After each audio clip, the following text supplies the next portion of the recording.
Tu ne mourras pas. Tel est le discours que le diable a tenu à Ève. Vous ne mourrez point. Dans le jardin d'Éden, il continue de tenir ce même discours. Tu es encore jeune, vis ta vie, ne te convertis pas. Tu vas à l'église, continue de vivre dans le péché, tu ne mourras pas tôt.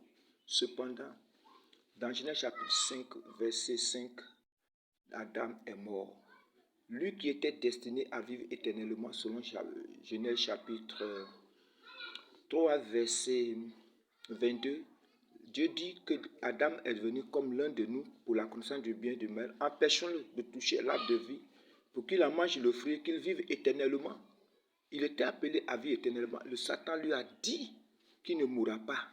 Il a menti. Il continue de te mentir que tu ne mourras pas tôt, que tu vas vivre longtemps. Mais est-ce que tu es Dieu pour connaître le temps qui te reste à vivre sur la terre? Tu ne sais pas. Seul Dieu le sait. C'est pourquoi si tu es à l'église, évite de vivre dans le péché. Vis dans la crainte de Dieu. Si tu n'es pas encore converti, c'est le temps. Car Jésus-Christ est venu te promettre la vie éternelle. Il dit dans le livre de Genèse de Jean chapitre 11, verset 25, celui qui croit en moi vivra quand même il serait mort. Donc Christ fait encore la promesse que Adam avait de vivre éternellement.